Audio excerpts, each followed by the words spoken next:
Thank you so much for tuning in to my presentation, Games at Your Fingertips, Challenges of Mobile UI UX Design.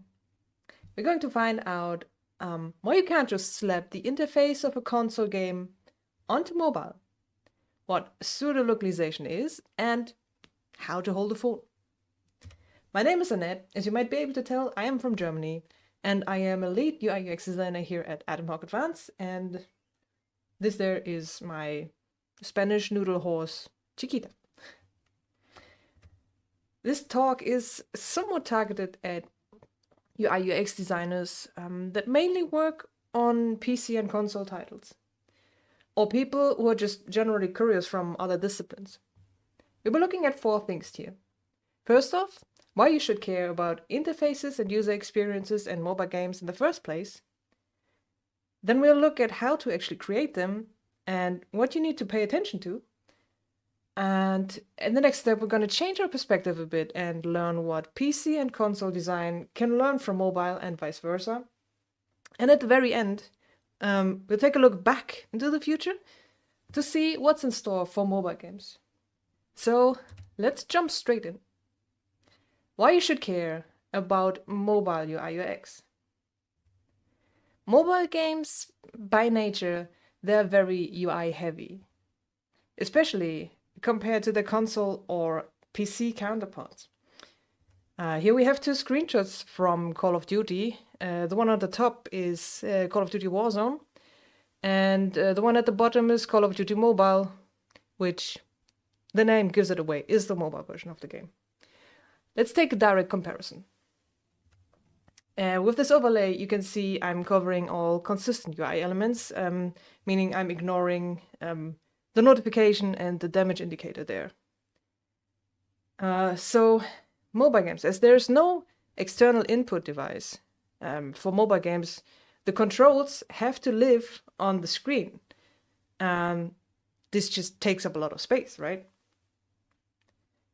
But you might say on first sight, yeah, it's not really that bad. It's just, the control there, and it's okay. It's not that much of a difference.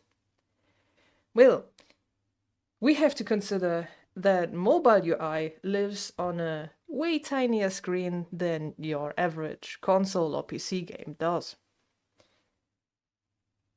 And that is a huge factor in itself. If we compare PC and console UI UX directly to mobile UI UX, there's another challenge. There's a way higher variety in aspect ratios. These are all the aspect ratios for mobile and tablet. There might be even more. And meanwhile, most monitors and TVs, they live in a 16:9 or 16:10 environment. According to Steam's hardware survey of March, 87% of all Steam players play in 16:9 aspect ratio, followed by just 7% for 16:10. It's a crazy number, 87%. That's huge. Now, look at all these aspect ratios again and guess what the distribution would be for mobile. Just the mobile market, like ignoring the tablets here. There's this kind of fair split between 19.5:9 with 40% and 20:9 with 39%. Our favorite here, 16:9, takes up just 11% in the mobile market. So, unlike the PC and console market, there's no aspect ratio that's predominant here. And you have to consider that way more during mobile development. The next reason why you should care, it's a bit of a cliche, but it holds true. We have to consider the environment that mobile games are being played in and how much time is typically spent to play the game. While you normally dedicate time to play a console title or PC game, let's say you get comfy in the evening on your couch and you dedicate time to play with your mates and Discord and everything. Mobile games, you normally play them during a commute or while you're waiting for someone or something. So we have to make sure your UI and UX are clear to guide the player even with distractions. And if none of the aforementioned points convinced you that you should care, maybe you're a numbers person, and these numbers might be convincing. Even if you aren't in sales, these numbers are insane. Let's take a closer look. Let that just, yeah. If we consider that most mobile games are free as well, you know that revenue is coming mostly from in-app purchases. So the revenue from 2022 is more than PC and console combined, and that's just absolutely crazy. I'm not saying you should ditch making PC and console titles. No, don't. And I'm personally also not a big fan of microtransactions, but I just want to open your eyes for something you might have not seen before. Now, we know why UX and UI is important. Let's explore what we need to do to actually make it work. Proper sizing is our third thing that we need to do. Again, we have limited space. And our fingers, they won't get any smaller or more precise. It's just, this is what we have to work with. That is why it's crucial to have a good touch target size. You should not go below 10 to 15 millimeters on the screen. But what even is touch target? So the touch target is kind of like an extra buffer around what you see. The sword image here may only be this big on the screen, but you can actually tap a bit around it and it will still register as a tap. For the same reason, our fat fingers, interactive elements should not be touching each other. Always leave a bit of padding between them to avoid any potential missteps. Like, don't do that.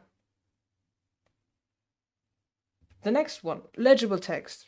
It pretty much goes without saying, and yet I feel like there are a lot of mobile games out there just ignoring the simple rule.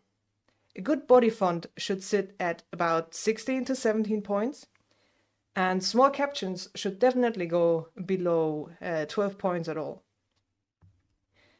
Right, that was it for sizing. We're moving on to accessibility. And this would be a whole presentation in itself.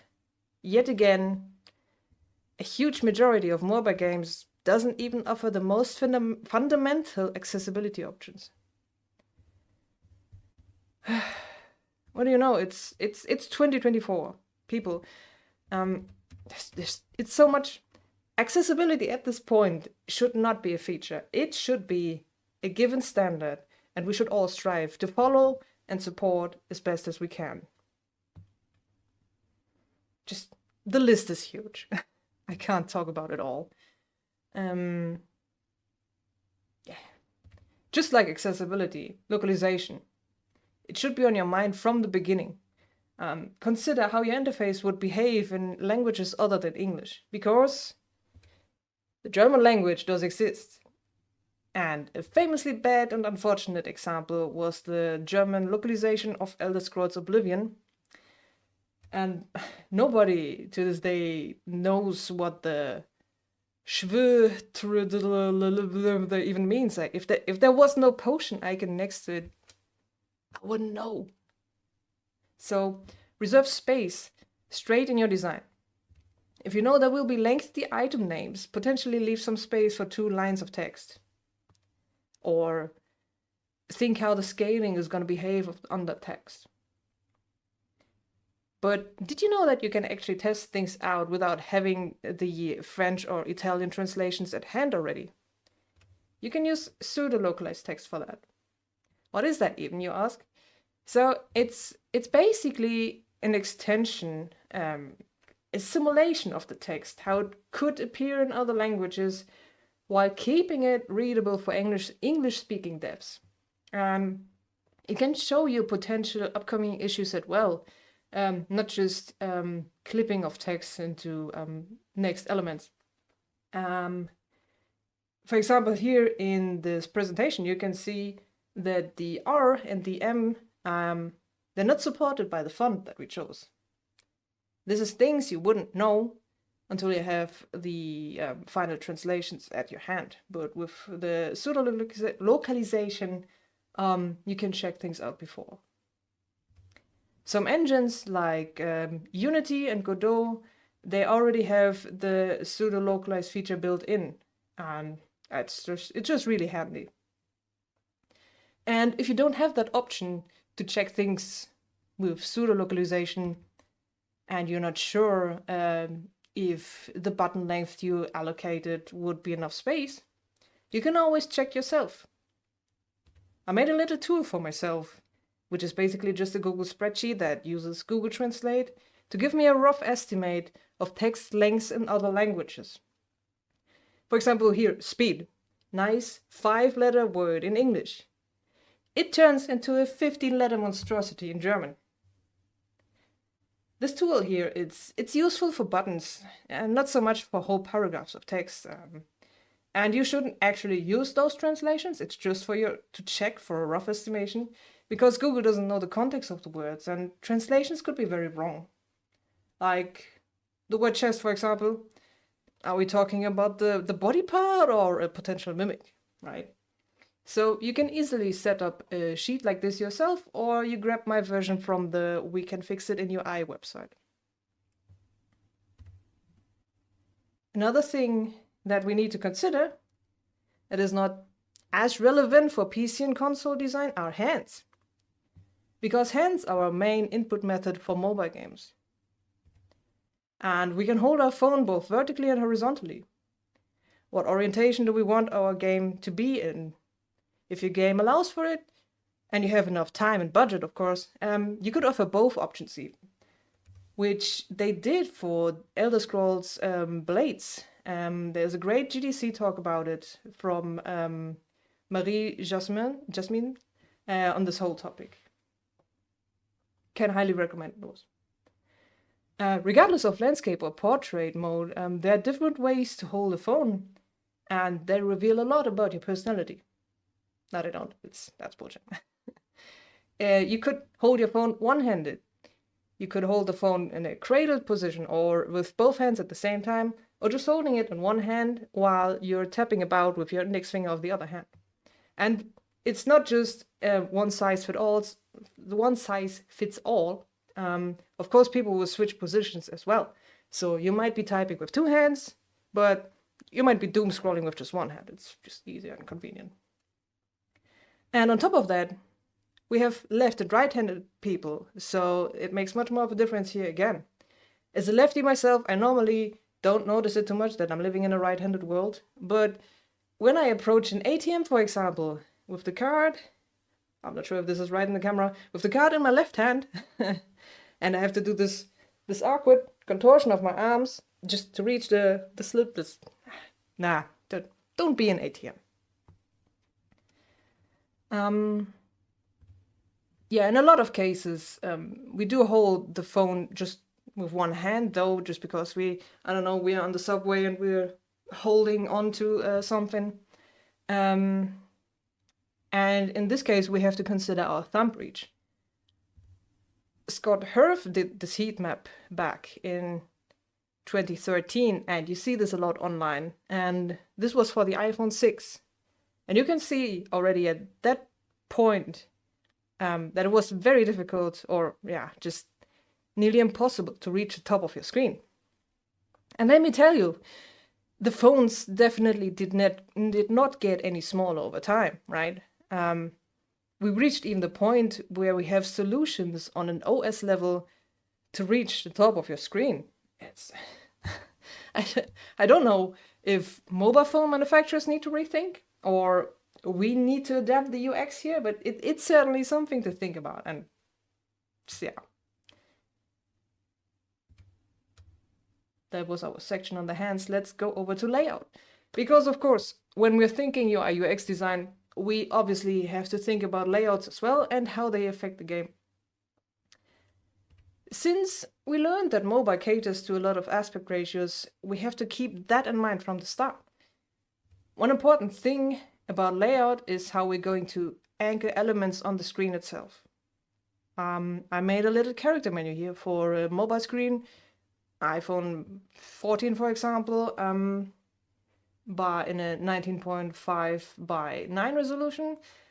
Let's see how the elements could behave on an iPad Pro. Like, are these buttons there? Should they be within thumb reach? Or is it extra menus that can be further up? What about the stats there? How does the interface scale up in general? There's many things that you need to consider. Just take a look at it again. How does it move around? Many options, and it really depends. Again, if your budget allows, you should generally offer layout customizations, and if your game is overly complex, and you need layout customizations. Let the players scale and relocate UI elements on their own, but you should also offer presets, for example for right-handed or left-handed use. And unlike PC monitors or TVs, most mobile screens are not perfect rectangles. You got the bezels and you got notches and system bars, a lot of stuff on the screen. You can definitely put background elements behind the camera notch, but you should avoid putting any buttons or actual text behind that for, simple reasons you can't read it anymore. The last thing on my list of importance that you need to give, let me do that again. The last thing on my list that is very important that you need to give the player feedback to their actions. So what options do we have here for feedback? We got UI animations and transitions. Again, very big topic, and I can only touch this on the surface level here in the time that we have. If you want to find out more, I can highly recommend the blog gameanimation.info. Unfortunately, it's in Japanese, but with Google Translate, you can already understand a lot of things there. And the pictures themselves, the animation, they speak for themselves. So animations and transitions. The general rule of thumb for UI animation is to don't overdo it. Find a good mix between nothing and overly too fancy and too long animations and transitions. Because if there's anything players hate more than microtransactions, it would be waiting. You need to find a clear hierarchy and a sensible animation order. And in general, any tap input on the device itself should be visible with some sort of animation feedback, just to confirm to the player, okay, your input was actually registered. You don't need to spam tap the screen now. Maybe the server isn't responding. They wouldn't know. Or they got gloves on and the input just doesn't pick up. Audio, another good way to give feedback if you play with audio. You should make your audio very distinctive so player will know what happened. Here's an example audio that probably everyone will recognize and might trigger some. Yep, that's the WhatsApp conversation tone. And you want your audio to also follow common patterns. A positive sound for confirmation and a negative sound for an error message. Haptic feedback. Way underused in mobile, way underused. What is that? Here's an example from Android. How it would feel to expand and minimize that ring there. It's a bit difficult to visualize this one, but you can somewhat show it in the form of a sound wave. Like there would be it's difficult. And I'm not gonna mouth how it would sound like. Keep in mind that haptic feedback should never be used without any visual or auditory backing though, because it would feel off. And haptic feedback or HD rumble, vibration, color, whatever, it's way more common for consoles as well. Think about the racing games where the controller shakes violently just because you're yet again off track. No, never happens to me. Niantic recently, or Niantic, I'm not sure, they recently added haptic feedback to Pokemon Go. In this scenario, for example, it adds a little bump every time the ball shakes. And it just makes sense for a game that wants you to focus on your surroundings and environment and not run into the next lamppost while you stare at your screen. So it just makes sense and adds another layer. But you should always give player the options to toggle the option on or off for accessibility's sake and for people who are just worried about their battery life. One last very important point about feedback is the response time. Following scenario, we've all been at that one ticket machine that would not react fast enough, and we would press again, and all of a sudden we have 2 tickets, or the name is wrong at the street that we want to reach, and we want to undo, and it's slow again, and there goes our train or bus. Or ATMs, right? Did I press all the numbers, or why is it so slow? Did I select the right option? Fast response time. Don't be an ATM. Yeah, on mobile, it's just, we don't have that physical feedback of an actual button. That's why you want to give the player a fast response, or at least an indicator that something's loading in the background.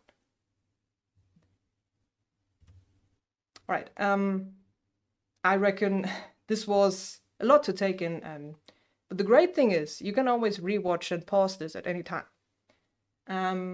Here's a quick recap for your convenience while I take a sip of water. So, how to create great mobile UI UX. You want proper sizing and readability. Accessibility should always come first. You need to think about localization from the start. Consider the ways you can hold a phone or a tablet.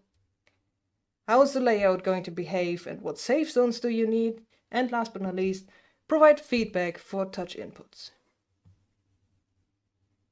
The most important thing in the development process, though, is that you need to test on device.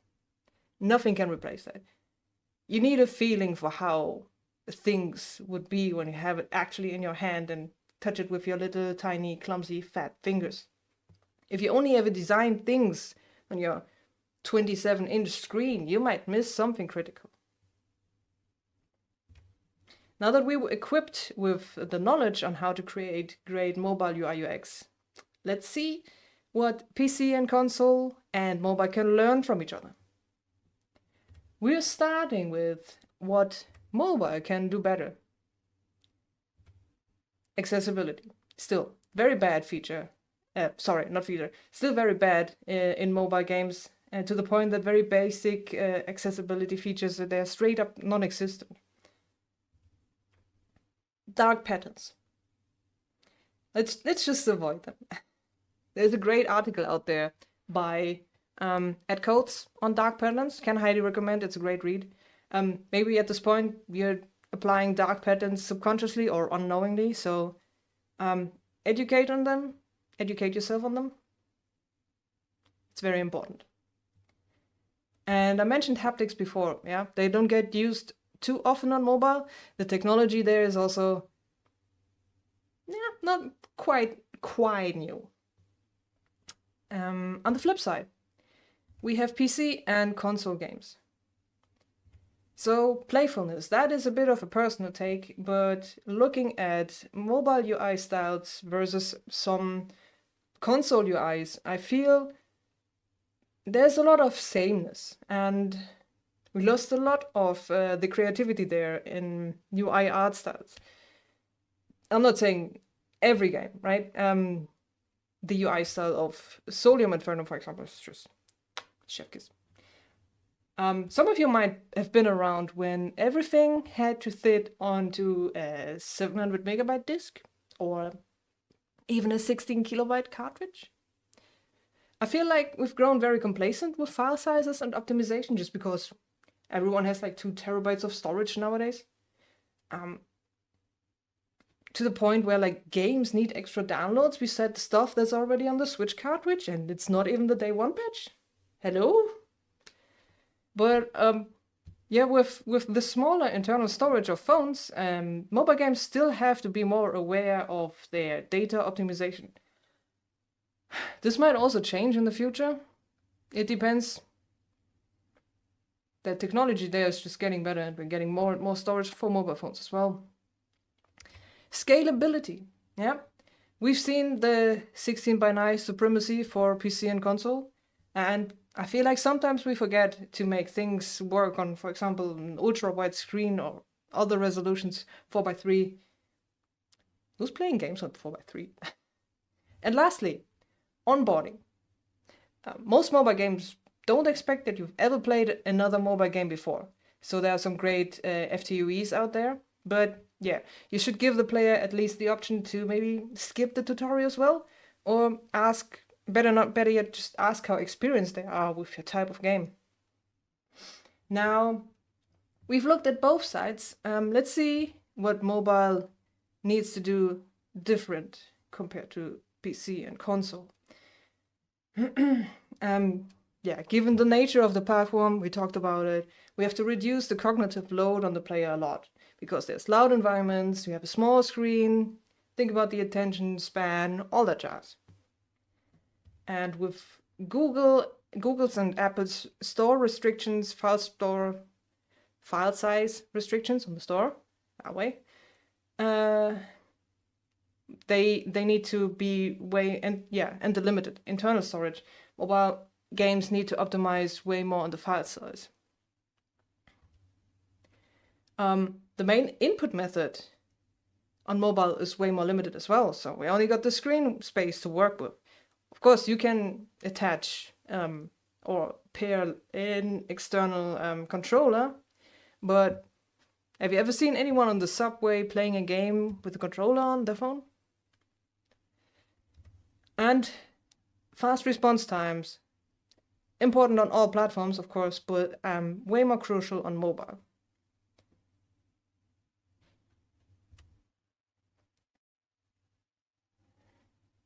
So in this last section, we'll take a peek into the future, see what's in store for mobile games, which futures might or might not happen in the few years' time. I'm not a soothsayer, I can't tell you. I can only make guesses. So, our first scenario is that the future is more powerful. If until now you were thinking, okay, but I'm doing AAA games for console and PC, what do I have to do with mobile games? Answer is very simple. It's September 12, 2023, when the small town of Cupertino in California and Tim Cook presents the iPhone 15 Pro. Along with it, games like Resident Evil Village, Resident Evil 4, Death Stranding, tiny games, Assassin's Creed Mirage. Those AAA games you work on, they're also available on mobile now. I mean, the hardware is just getting better and better. Mobile phones are crazy powerful. They can compete with processing power of a PC, and the iPhone 15 Pro, it's stronger than the Switch, right? And it's nearly as powerful as the PS4. Let that sink in. The future is cross-platform. Fortnite, Genshin Impact, Wuthering Waves. There's more and more titles are available on both console and mobile, and PC, of course. Would you still buy a PlayStation if your phone was as powerful and you could plug it into your TV like a Switch or a Steam Deck? I don't know.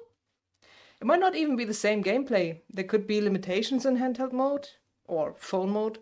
Like Final Fantasy XIV, for example, they did an April's Fool's joke of an app that you could use for mining and gathering or fishing with your phone while you're out and about in real life. And I would love that app. They do actually have a companion app that allows you to access the in-game market from your phone. Anyway, I'm sure we will see more cross-platform games in the future. The future is more hardcore. You probably know that mobile gaming in Europe or North America isn't as big as it is in Japan or Korea, for example. But over the recent years, we've seen an uprise of more hardcore and competitive mobile players in Western Europe alone, due to better hardware, longer play times, and a greater maturity of the player base. Mobile games are not just casual and hyper-casual games anymore. The future is AI-powered. Right. If you ask all the big tech companies today, AI is the one and only future right now. Your phone becomes your ultimate personal assistant. But what does it mean for UI and UX? So in terms of tools, we might be able to iterate faster, focus less on moving that box 10 pixels to the left, and have more time for ideation. I mean, anyone who's been using Photoshop over the last decades will be thankful for the content-aware fill tool that replaced manual and laborful stamping, which most of the time didn't even look that good. On the player-facing side, we might get layout suggestions based on the playstyle. Who knows? We can be pretty sure that AI is going to stick around for the next years, though. The future is TikTokified. Okay, what does that mean? Social media nowadays, it's all about content and consuming said content at an ever-increasing rate. The TikTokification of games could mean shorter games, straight into the action, like those fake game ads, for example, or live interactive gameplay with your favorite streamer or influencer. Like at the beginning of the year, there was the Skyrim mod that went viral, where a streamer was playing the game, and the chat could voice NPCs by text-to-speech. The future is VR and AR. Phone VR at the moment is nothing compared to dedicated VR devices, but as we figured out in our first future, things might get better with better hardware. And AR, however, believe it or not, there's the development on AR goggles is picking up again, or those glasses. And we might end up in that future where everyone just runs around with some holo glasses instead of a phone. I don't know. We would have to create good UI and UX again for these, just as we did create UI and UX for touch devices. The future is foldable. So if you were wondering until now why I called it Back to the Future, it's because of this one. So Google and Samsung seem to try very hard to make that one work and affordable for the masses with their Pixel Fold and Galaxy Flip phones. They might not become the mainstream devices, but they could be like the curved ultra-wide screen setups of today. I don't know.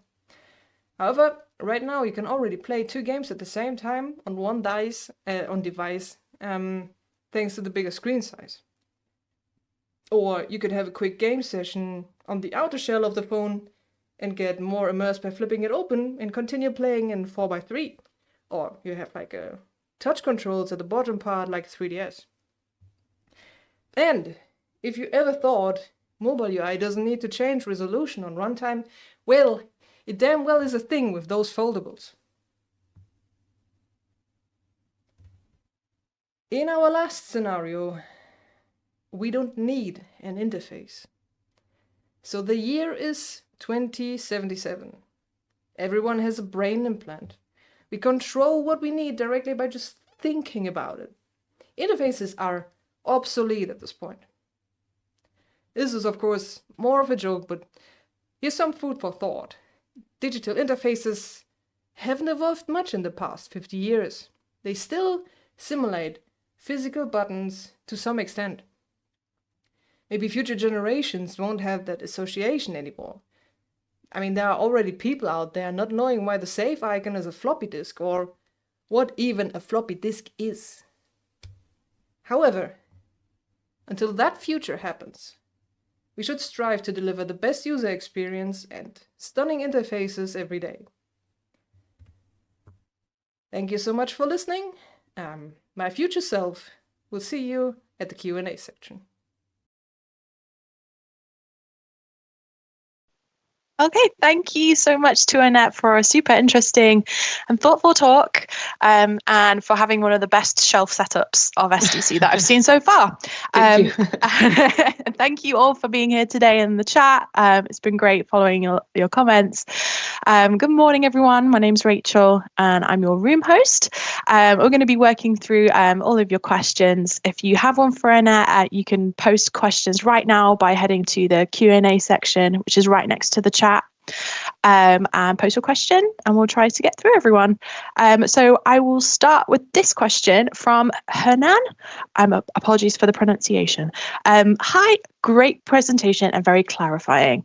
Due to the importance that UX and UI have, what do you think about the UI assets that you can get almost for free that are making a lot of games look almost the same when you are navigating through menus? How can you create differentiation between you and competition with UI elements? Yeah, that is a great question, actually, because just as you said, there are a lot of assets out there that you can just grab for free, and which do make your game look alike, like a lot of other mobile games. And I would say it depends what you want to achieve with your mobile game. There's this kind of spray and pray approach for mobile games where you just throw a lot of games onto the market and just hope that one of them lands. And in this case, your UI really doesn't matter. It's just like, yeah, you just need to one hit. If you want to use those assets for, let's say, a proof of concept and like how your gameplay is going to be, you can use that. And in terms of how you can make your UI different and stand out from your competition, just analyze the market and you really just need to go out there and you won't be able nowadays, because there's just so much, you won't be able to create something completely new. Like you can't even be the persona. Maybe you can, just try. There are options. We have a Persona 5 question right here from Adele. Thank you so much for this talk, Anett. What do you think the main challenges are for porting games with really stylized UI, e.g. games like Persona 5, which are famous for this? Yeah, the challenges, pretty much, I would say pretty much the same, like with any other game. Just you need to adapt to all of the controls on screen and see how that works. But keep in mind that some elements need to still be recognizable, right? So if you have the cursor for moving, you still want the player to understand, oh, this is the thing I use to move the character around on screen. Mm-hmm. Okay, great. Thank you very much. And I have one. What is the advice that you would give to someone who is looking to get into mobile UX UI design? And are there any resources or people that you would recommend that people follow or look out for if they wanted to make this transition? Yeah, so in terms of resources, this was one of the reasons I actually decided to make this talk, because when I was working on mobile games, I was struggling to find any talks. As I said, there's this talk from Marie, the GDC talk about the Elder Scrolls Blades, which I would recommend. And unfortunately, it seems like just because the market is bigger there's more information available in Japanese or Korean in terms of mobile games. There aren't as many English resources, but you can always, the best approach would always be just analyze the market, play the games, look at screenshots, see how the competition is doing things and what's working, what can you improve on. Mm-hmm. Mm-hmm. I have another question here just dropped in from Jamie. Thank you, Anett. You're getting lots and lots of compliments today on your great talk, Anett. If you had to say one thing and only one thing about UI interfaces that you think is the most important, what would that be? Readability. Readability. Mm-hmm. Any reason? Well, if your UI is very fancy and ornate and everything, but you can't read and understand what's going on, it's not a good UI in the end, right? Unless your game is completely targeted at being cryptic and hard to understand, then it works. I bet there would like be there would be some. Oh my goodness, we've got loads of questions. Yeah, there are definitely people that would play that game. I have another question here from Gwyndu. Apologies again on the pronunciation there. Do you have any tips and tricks for developing UI visual effects across the vast array of mobile resolutions? One problem we used to run into with my previous job in mobile was working with effects like anime speed lines, where we couldn't just stretch the effect over every resolution, and just targeting corners was an imperfect solution. Oh, that's a lengthy question. Yeah. So I think the top end of any that tips is, and tricks? do you have any tips and tricks for developing UI visual effects across the vast array of mobile resolutions? Well, that's a tough question. I would even say it depends on which engine you're using. But right from the top of my head, I wouldn't have any tips or tricks, unfortunately. Yeah, I have to pass on this one. I'm sorry, but I can get back to you. Yeah, maybe Gwyndu. I'm sorry if I pronounced that wrong. Yeah, we can drop some stuff on Dojo later on after a bit of reflection. I've got a few more questions here. Another one from Adele. With PC games, especially those on Steam, do you think developers need to consider screen sizing difference when it comes to making their games Steam Deck compatible? Well, first of all, there's already a difference for Steam Deck because the Steam Deck is in a 16:10 resolution, if I am not completely wrong. Yeah, you would want to have UI elements if you're doing, for example, like a strategy game. There tends to be a lot of information on the screen. You should consider options to reduce the information that you're displaying on the screen, just because you have way less physical space. And if you switch it to if you actually plug it into your the big screen, yeah, if you could kind of have like a switch button there to switch to the more detailed interface. Another question from Tom here, who says, great talk again. What are your thoughts on in-game customizable UI, where you can move controls around on the screen to suit individuals' needs, i.e. thumb reach?